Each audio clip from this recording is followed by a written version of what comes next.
Ulangan 7 ayat 1 sampai 26, demikian firman Tuhan. Apabila Tuhan Allahmu telah membawa engkau ke dalam negeri, kemana engkau masuk untuk mendudukinya, dan ia telah menghalau banyak bangsa dari depanmu, yakni orang Het, orang Girgasi, orang Amori, orang Kanaan, orang Feris, orang Hewi, dan orang Yebus. 7 bangsa yang lebih banyak dan lebih kuat daripadamu. Dan Tuhan Allahmu telah menyerahkan mereka kepadamu, sehingga engkau memukul mereka kalah, maka haruslah kamu menumpas mereka sama sekali. Janganlah engkau mengadakan perjanjian dengan mereka, dan janganlah engkau mengasihani mereka. Janganlah juga engkau mengawin dengan mereka. Anakmu perempuan, janganlah kau berikan kepada anak laki-laki mereka, ataupun anak perempuan mereka, jangan kau ambil bagi anakmu laki-laki. Sebab mereka akan membuat anakmu laki-laki menyimpang daripadaku, sehingga mereka beribadah kepada Allah lain. Maka murka Tuhan akan bangkit terhadap kamu, dan ia akan memunahkan engkau dengan segera. Tetapi beginilah kamu lakukan terhadap mereka. Mesbah-mesbah mereka haruslah kamu robohkan. Tugu-tugu berhala mereka kamu remukkan. Tiang-tiang berhala mereka kamu hancurkan, dan patung-patung mereka kamu bakar habis. Sebab engkaulah umat yang kudus bagi Tuhan Allahmu. Engkaulah yang dipilih Tuhan Allahmu dari segala bangsa di atas muka bumi untuk menjadi umat kesayangannya. Bukan karena lebih banyak jumlahmu dari bangsa manapun juga, maka hati Tuhan terpikat olehmu dan memilih kamu. Bukankah kamu ini yang paling kecil dari segala bangsa? Tetapi karena Tuhan mengasihi kamu dan memegang sumpahnya yang telah diikrarkannya kepada nenek moyangmu, maka Tuhan telah membawa kamu keluar dengan tangan yang kuat dan menebus engkau dari rumah perbudakan, dari tangan Firaun, Raja Mesir. Sebab itu haruslah kau ketahui bahwa Tuhan Allahmu, dialah Allah yang setia, yang memegang perjanjian dan kasih setianya terhadap orang yang kasih kepadanya dan berpegang pada perintahnya sampai kepada beribu-ribu keturunan. Tetapi terhadap diri setiap orang dari mereka yang membenci dia, ia melakukan pembalasan dengan membinasakan orang itu. Ia tidak bertangguh terhadap orang yang membenci dia. Ia langsung mengadakan pembalasan terhadap orang itu. Jadi berpeganglah pada perintah, yakni ketetapan dan peraturan yang kusampaikan kepadamu pada hari ini untuk dilakukan. Dan akan terjadi karena kamu mendengarkan peraturan-peraturan itu serta melakukannya dengan setia, maka terhadap engkau Tuhan Allahmu akan memegang perjanjian dan kasih setianya yang diikrarkannya dengan sumpah kepada nenek moyangmu. Ia akan mengasihi engkau, memberkati engkau, dan membuat engkau banyak. Ia akan memberkati buah kandunganmu dan hasil bumimu, gandum dan anggur, serta minyakmu, anak lembu sapimu, dan anak kambing dombamu, di tanah yang dijanjikannya dengan sumpah kepada nenek moyangmu untuk memberikannya kepadamu. Engkau akan diberkati lebih daripada segala bangsa. Tidak akan ada laki-laki atau perempuan yang mandul di antaramu, ataupun di antara hewanmu. Tuhan akan menjauhkan segala penyakit daripadamu, dan tidak ada satu dari wabah celaka yang kau kenal di Mesir itu akan ditimpakannya kepadamu. Tetapi Ia akan mendatangkannya kepada semua orang yang membenci engkau. Engkau harus melenyapkan segala bangsa yang diserahkan kepadamu oleh Tuhan Allahmu. Janganlah engkau merasa sayang kepada mereka, dan janganlah beribadah kepada Allah mereka, sebab hal itu akan menjadi jerat bagimu.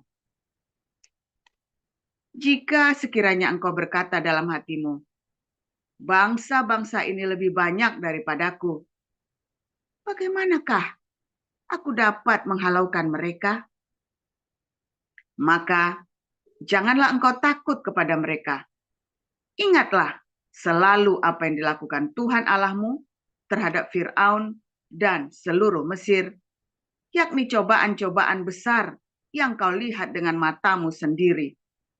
Tanda-tanda dan mukjizat-mukjizat, tangan yang kuat dan lengan yang teracung, yang dipakai Tuhan Allahmu untuk membawa engkau keluar. Demikianlah juga akan dilakukan Tuhan Allahmu terhadap segala bangsa yang engkau takuti. Lagi pula, Tuhan Allahmu akan melepaskan tabuhan menyerbu mereka sampai habis binasa orang-orang yang masih tinggal dan yang menyembunyikan diri terhadap engkau. Janganlah gemetar karena mereka, sebab Tuhan Allahmu ada di tengah-tengahmu, Allah yang besar dan dahsyat. Tuhan Allahmu akan menghalau bangsa-bangsa ini dari hadapanmu sedikit demi sedikit. Engkau tidak boleh membinasakan mereka dengan segera, supaya jangan binatang hutan menjadi terlalu banyak melebihi engkau. Demikianlah Tuhan Allahmu akan menyerahkan mereka kepadamu dan akan mengacaukan mereka sama sekali sampai mereka punah.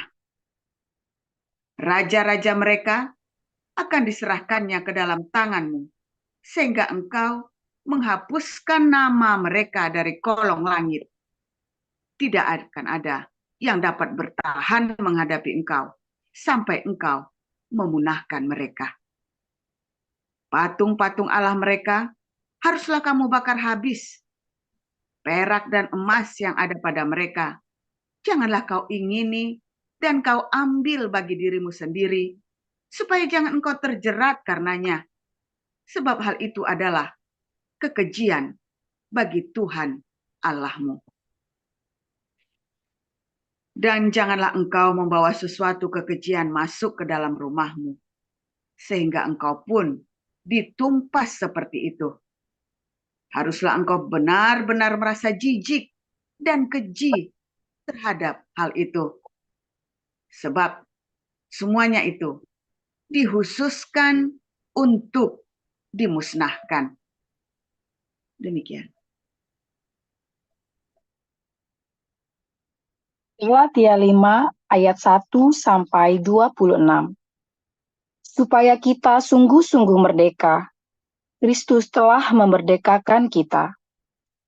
Karena itu, berdirilah teguh, dan jangan mau lagi dikenakan kuk perhambaan.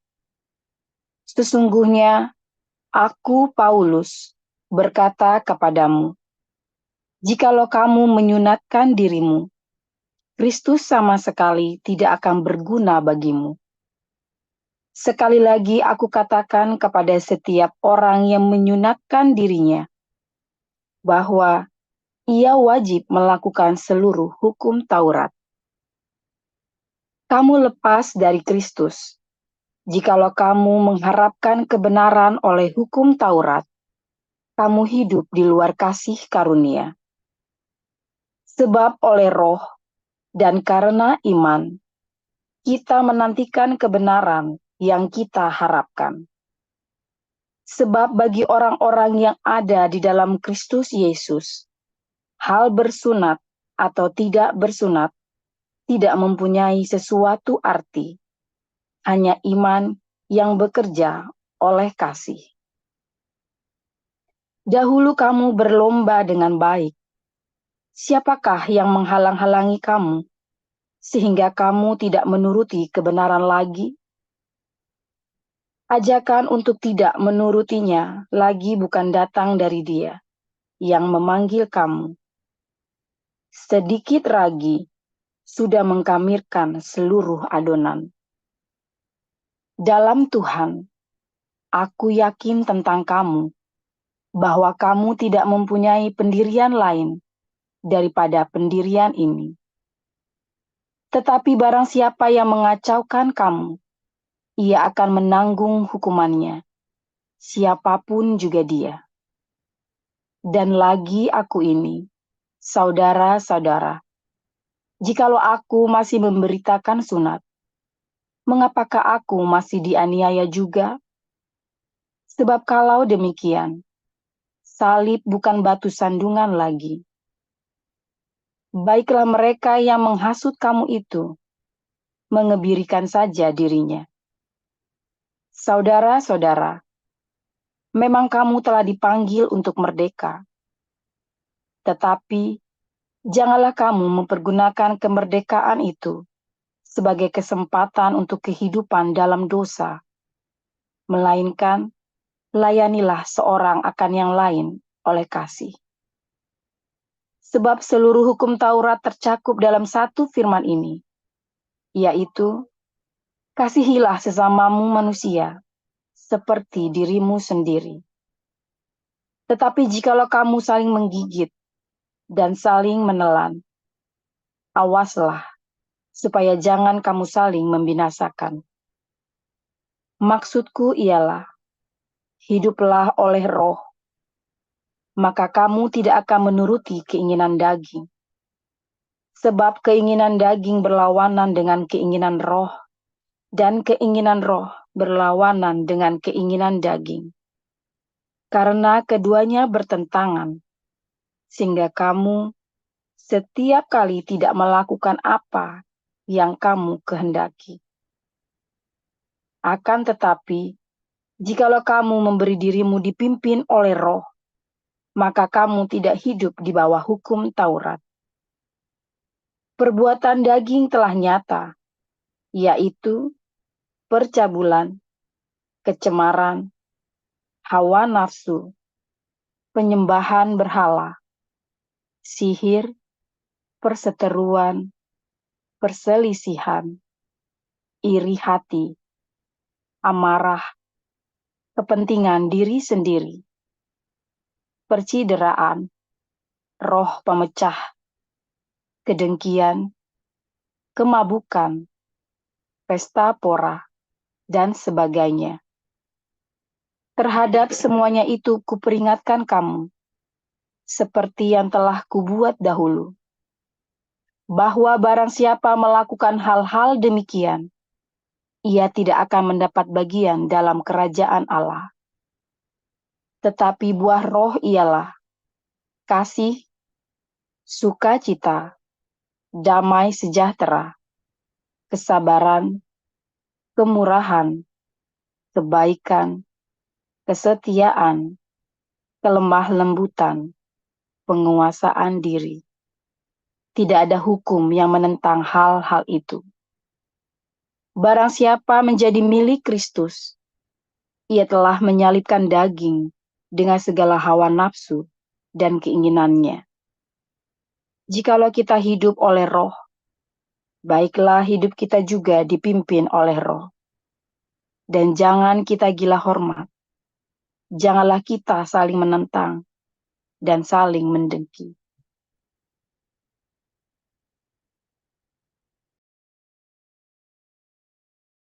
Ya, kita akan mendengarkan renungan firman Tuhan yang akan disampaikan oleh Pastor Paul dengan judul Tanah Kanaan.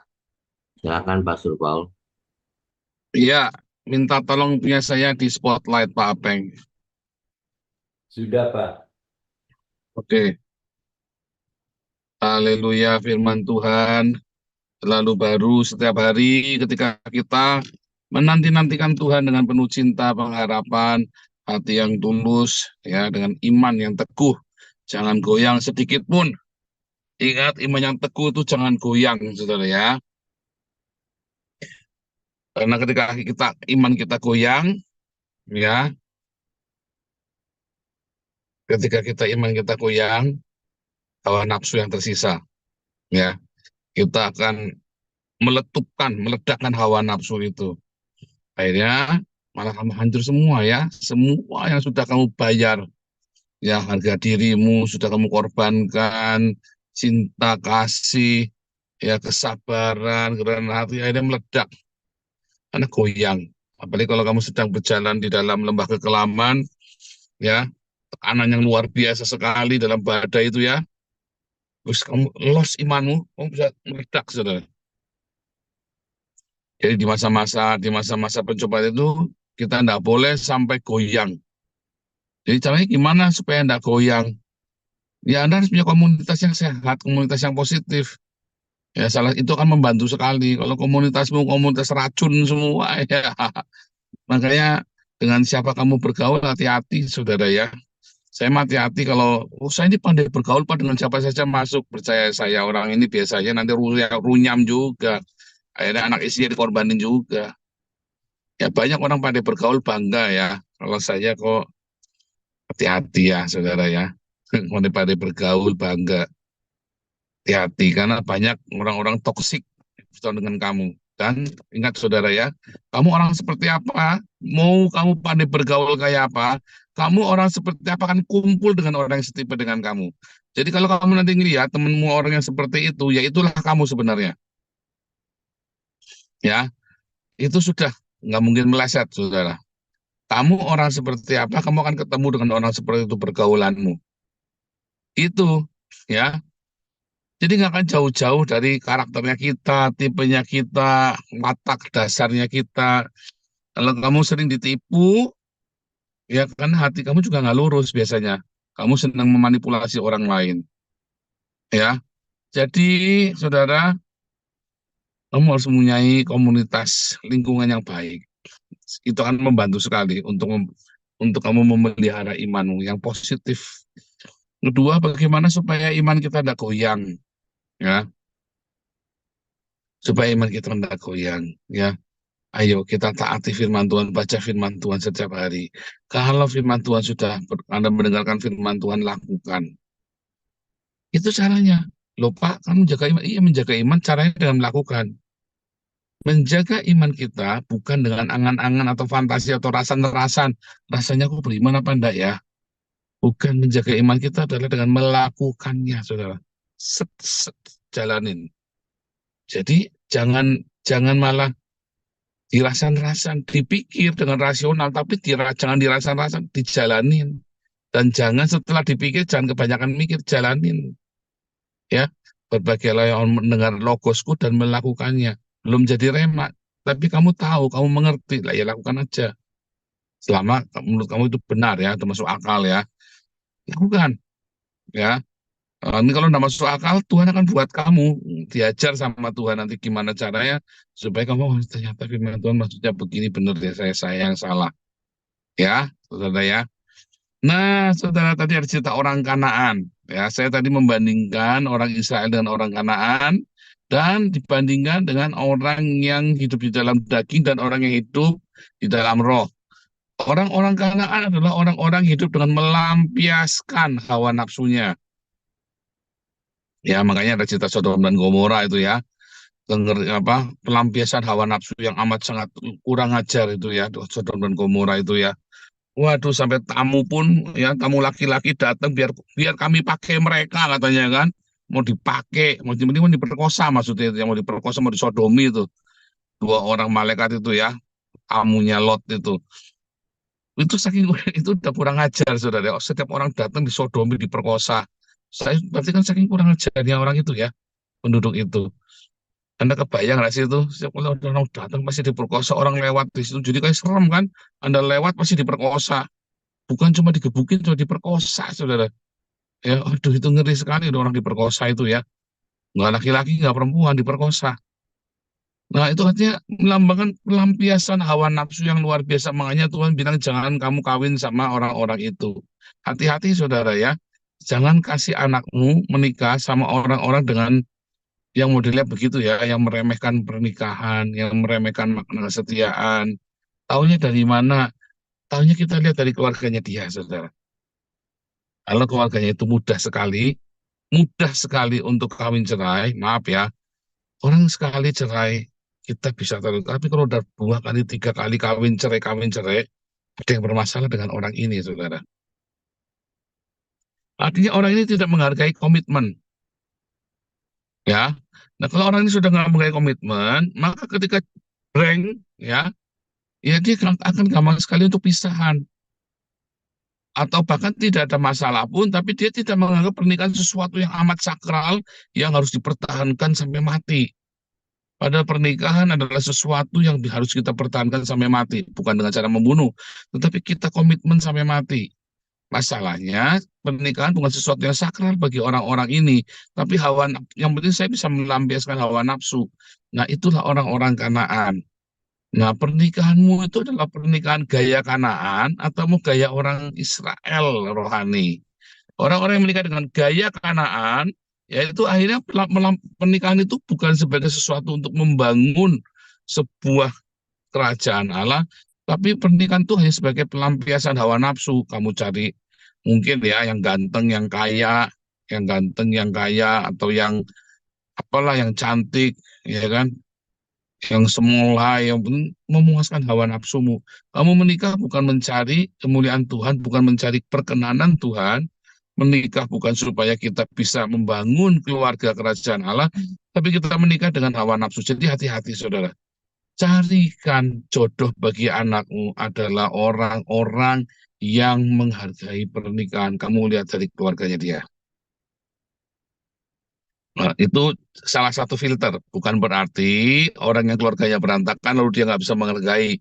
Cuman 99,99% orang dari yang tidak menghargai pernikahan, kawin cerai, maka anaknya juga akan kawin cerai, kawin cerai, kawin cerai. Ya, karena dia tidak menghargai. Dia memang menikah hanya untuk melampiaskan hawa nafsu. Nggak yang perempuannya, nggak yang laki-lakinya.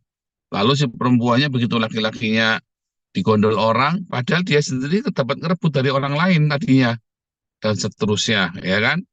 Dia baru menyadari kalau suami di bawah orang itu tidak enak, tapi dia sendiri juga suami dapat ngerebut dari orang lain, ya.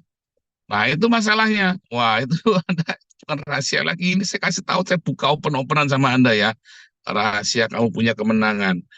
Yang kedua, saudara, kalau orang-orang Kanaan, karena dia tidak menghargai pernikahan, dia melampiaskan hawa nafsunya, maka sakit penyakit itu datang. Kalau Anda lihat di Galatia ya, buah dari daging adalah perseteruan, percideraan, ya hawa nafsu, ya percabulan, ya persinahan, sihir, kedengkian.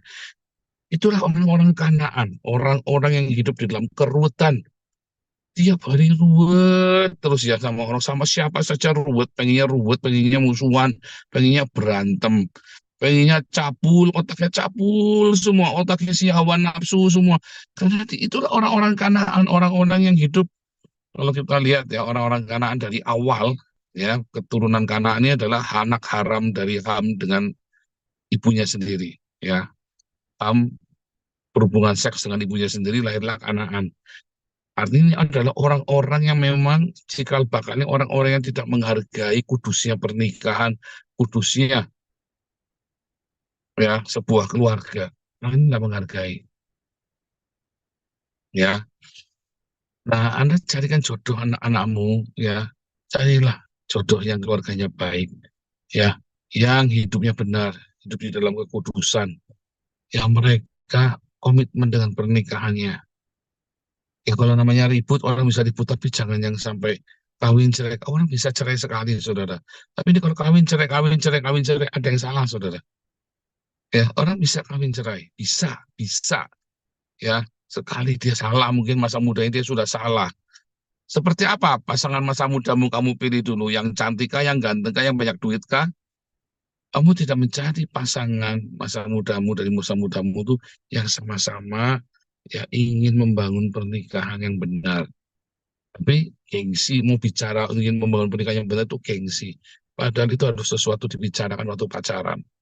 tapi lupa, enaknya yang-yangan terus, pegang-pegangan terus, raba-raba ya, raba-raba basah, kuraba-raba basah terus. Ya kan, karena dia jadi di gereja kan kuraba-raba lama-lama basah kan. Nah, dia jadinya begitu ya, raba-raba terus pacaran. Bukannya kamu jaga hidupmu di dalam kekudusan, sambil kamu sharing, aku punya visi, aku mau menikah supaya aku seperti ini. Ya kan? Wah, ini yang laki-laki, kamu kenapa mau menikah? Supaya di rumah ada yang masakin. Kamu jangan cari istri, cari aja babu. Kenapa kamu menikah? Ya, supaya ada yang pijetin, kamu pergi aja ke sana pijet itu. Jangan cari istri kalau cuma pengen pijet di rumah. Ya, kenapa kamu menikah? Ya, supaya saya jangan berbuat dosa, jangan onani terus. Loh, mendingan kamu onani daripada cari istri cuma buat melampiaskan seksmu, saudara. Mendingan onani saja daripada cari istri hanya untuk melampiaskan seks. Malah salah, saudara. Kamu masuk basi gitu, nggak ada yang dirugikan. Nah, kamu cari istri cuma untuk melampiaskan. Intinya, ya, ini kan kamu menikah kan cuma mau cari supaya seksnya gratis, supaya kamu ada yang masakin babunya gratis, ada yang tukang pijit gratis, ada yang bersihin rumah gratis kan. Kurang ajar, niatmu nikah aja udah nggak bener kok. Niatmu menikah itu sudah nggak bener, mau cari gratisan. Beneran saudara ya, banyak orang menikah itu gara-gara cari gratisan ya. Daripada dia cari pembantu rumah tangga sebulan, saya di Belanda nih ya, daripada cari pembantu rumah tangga sebulan 3.000, mendingan dia cari orang Indonesia, pinter masak, pinter mau mijetin, mau apa namanya, nyuci, mau nyetrika, ngepel, bersihin rumah. Nah, cari pembantu rumah tangga 3.000 euro, saudara. Cari istri gratisan, kasih uang belanja saja 400 euro, ya kan? Hati loh saudara, kamu jangan macam-macam dengan pernikahan. Kalau kamu jaga hidupmu ya, dalam pernikahanmu hidup benar, kamu akan diberkati, saudara.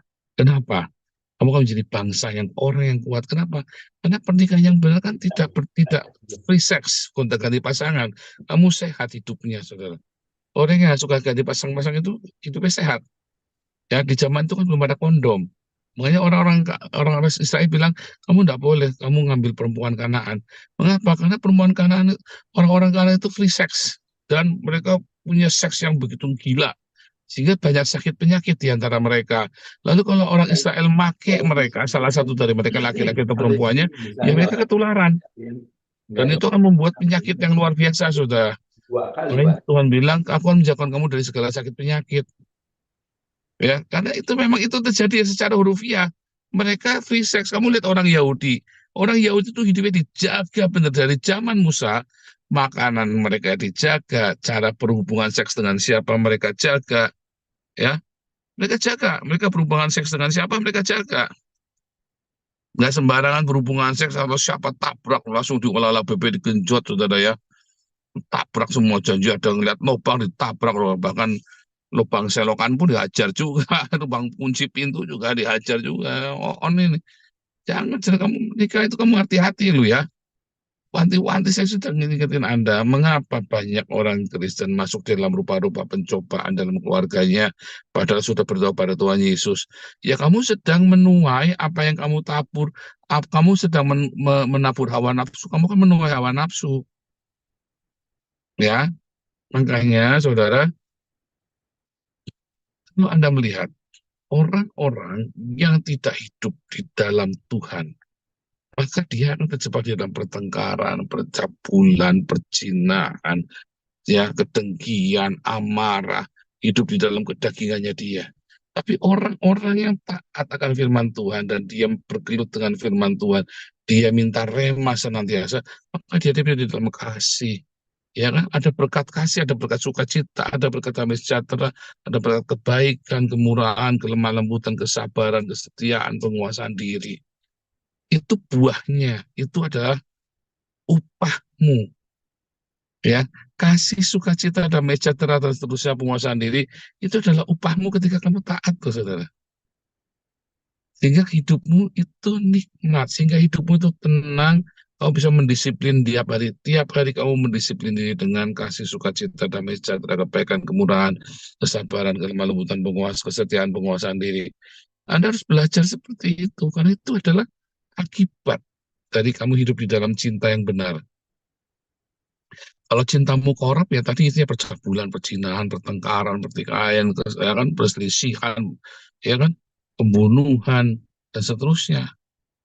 Buah dari daging. Nah, kalau buah kamu adalah buah dari cinta yang benar, maka kamu akan mendapatkan damai sejahtera, kasih, kesetiaan dan seterusnya. Ya, ajaib ya saudara ya. Jadi cerita orang perempuan Kanaan itu tujuannya seperti itu. Makanya orang Israel nggak boleh menikah dengan perempuan Kanaan. Nggak boleh kamu menikah dengan cuma sekedar sekawan nafsu itu. Kamu harus kendalikan disiplin diri hidupmu. Yang nggak menikah pun sama, disiplin dirimu. Disiplin dirimu supaya kamu dipenuhi dengan cinta, kasih, damai sejahtera, kebaikan, kemurahan, kesabaran, lemah lembutan, kesetiaan, penguasaan diri. Supaya kamu menikmati buah-buah dari tanah perjanjian. Ya ada lanjutan lagi, kamu bisa makan buah. Bukan cuma buah pengetahuan baik dan jahat, kamu punya juga buah pohon kehidupan yang menghidupkan kamu. Sehingga kamu selama di dunia ini bisa berkarya yang baik, saudara ya. Karena punya pohon hikmat itu tadi. Tuhan Yesus hari ini memberkati kamu, kiranya memberikan rema buat apa yang telah kita dengar, ya, untuk menghargai pasangan hidup. Bahkan sebelum menikah, jangan dipuking dulu. Ya, dijaga kekudusannya. Supaya kita benar-benar menjaga komitmen, supaya semuanya sehat, supaya generasinya sehat. Ya, jadi hati-hati, jangan mempermainkan pernikahan. Saya tidak bicara klinik, tapi saya bicara yang realita. Ya, karena di dalam pernikahan, gonta-ganti pasangan itu bisa memberikan penyakit kelamin yang amat sangat mengerikan. Ya, mau yang di Indonesia, mau di mana sama saja, saudara. Mendingan belajar setia dengan satu pasangan, ya setia selalu dengan pasangan yang dari masa mudamu, jangan kawin cerai. Kalau ada proses, ada apa, kau bilang, Tuhan Yesus, ini proses buat saya untuk lebih rendah hati. Selalu begitu. Ayo, Paul, rendah hati. Ayo, Paul, rendah hati. Ayo, rendah hati. Jangan senggol bacok. Tuhan Yesus memberkati pernikahan kalian semua dan keluarga-keluarga Kristen yang mendengar ini. Ya, dalam nama Yesus, amin.